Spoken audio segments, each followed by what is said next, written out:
Hey guys, this is Nathan and welcome to the Gaming 4. Today in this Unturned map review, we're going to be covering a map called Nortfelt. Now this map did actually very well, got an 87 out of 100, and it got that for a couple reasons. So let's start by going over some of the reasons that the map did well, and then we'll go over some of the reasons and ways that the map could be improved or did poorly. One of the main things that this map did very well at was the amount of vehicles and vehicle maintenance gear. Right from the start, it's pretty clear that there's enough vehicles and there's a variety of vehicles, and right away, pretty much in every town you have chances to get vehicle maintenance gear so you can take care of them pretty much immediately. So that was really great to see, and of course this is a large map, so it's important to have those vehicles on hand. Something else that this map also did really well and that other maps have trouble with is the amount of ranged weapons, ammo, and attachments for those. So overall there was a good amount of high tier military ranged weapons, and there was a decent amount of lower tier civilian weapons as well. So it was great to see those, especially because there are a decent amount of high tier zones, and it actually makes the late game challenge obtainable in a normal survival scenario. So not only are there good amounts of areas to work towards in terms of military bases and mega zombies, etc., but you can actually raid those areas effectively because you get good gear out of them. In terms of the survival side of this map, there actually were quite a few amount of food spawns throughout the entire map, and definitely enough for 1 or 2 players in maybe a single player or a couple friend survival. If you did want to use this map on some sort of multiplayer server, you would potentially need a few more food spawns or a few other ways of getting food, not necessarily the spawns themselves, but it was really good to see that amount of food on a survival map because it makes the bare bones surviving less challenging and less annoying and grindy. So it allows you to get to the higher tier content a bit easier, and it just allows you to enjoy the game a little bit more. Also relating to survival, there were a decent amount of natural resource spawns, including animals and metal nodes. We didn't see any berries, so that would be something that you could consider adding, but of course berries are a little bit overpowered, so you'd want to add them sparingly and in rare locations. Moving on to the detailing, it was actually pretty good and very consistent throughout the entire map. Now there were some areas that were definitely better than others, and there was actually some really creative uses of objects in some ways that I've never seen before, so it's always good to see that sort of creativity and work put into a map, especially in terms of detailing, which can be grindy and really boring, so definitely a good job done there. And lastly, in terms of the positives, there were actually the addition of a couple really good Easter eggs, probably a few that we didn't find even, and so they got 4 out of 5 points in terms of Easter eggs because some of them, not only were they cool, but they were worth going to, and they were definitely valuable to the player. So definitely try to find those if you do end up playing this map. Alright, so that's pretty much it for the strengths. Obviously there was a decent amount of things to talk about, and overall this map just was good in many general areas. So there's not anything that really stuck out to us. In the same way, in terms of what could be worked on, there wasn't really many things that really stuck out to us as well. So a lot of the issues that we found were minor issues that need to be tweaked just a little bit. So one of the larger issues that we did end up finding was the lack of medical gear spread out consistently throughout the map, because there was medical gear spawns, but it wasn't really consistently from town to town, and especially in terms of anti-infection gear, because once or twice I had big issues with surviving with low infection. So definitely include those resources and try to spread them out consistently throughout the entire map so that the player can go from one location to the next and get some sort of resources to help them with that. A second larger issue was the amount of clothing throughout the map, and I really didn't have many issues finding a pair of pants or a shirt, but mainly with a vest and backpacks. They were just very rare, which can be a good thing, but at least maybe consider increasing the amount of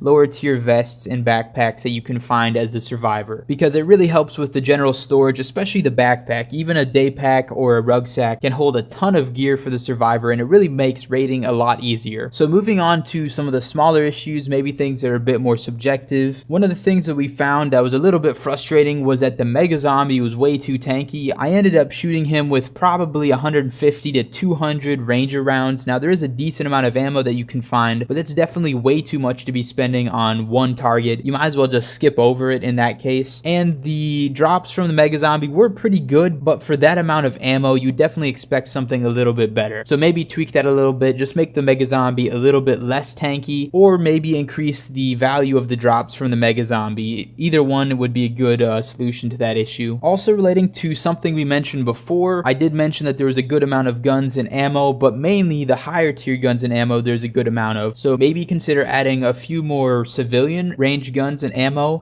It's kind of weird to have the issue where you've got better high tier weapons than lower tier weapons, but in this case it was a little bit unbalanced. So maybe consider adding a few ranged civilian weapons, more handguns, maybe a few more rifles. I definitely saw the clips for those guns, but I didn't find the guns themselves very much. Also, adding the civilian ammo crates really helps because once you find the gun and a few clips, you're able to refill those and keep using the gun as long as you need it. So definitely add a little bit more of the civilian side of guns and ammo. Those are pretty much the main critiques that we had with the map. Obviously, they're not super major, but they're definitely things that could be worked on and that would kind of overall balance the game and the survival a bit more. But of course, even with a map that did really well overall, there's always things that can be improved. Now, some of the things that can always be improved is detailing, making the detailing more detailed, more creative, coming up with cool new ways to use objects to scale them to make compound objects. There's always ways that you can improve the detailing. So maybe consider going back through, seeing where you can improve things just a little bit. Just those little bits of detailing will help the quality overall for your map. Also, the addition of NPCs, quest lines, dialogues, vendors, it just adds a whole new dimension to your map. So consider working on those and adding those to your map sometime in the future. Obviously, it's probably one of the hardest things to add to your map because NPCs overall are just very hard to make. You make one little mistake and they just stop working and you really can't tell why. But maybe try to push through that, add a few, maybe add a bit of a storyline. I know you actually outlined a bit of storyline in the description of your map on the Steam market, so maybe run with that and add that into some sort of NPCs throughout the map. Alrighty, so overall this was a very good map. Obviously 87 out of 100 is a very good score, and of course 4 out of those points were from Easter eggs, so you know it's really important to add those. It just makes the map a lot more entertaining and fun for survivors, and it makes certain parts of the map a lot more memorable when you do find a good Easter egg. So anyway guys, if you want to check it out, there will be a link to it in the description. Thank you guys so much for watching. Please like this video if you enjoyed it and subscribe if you want to see some more.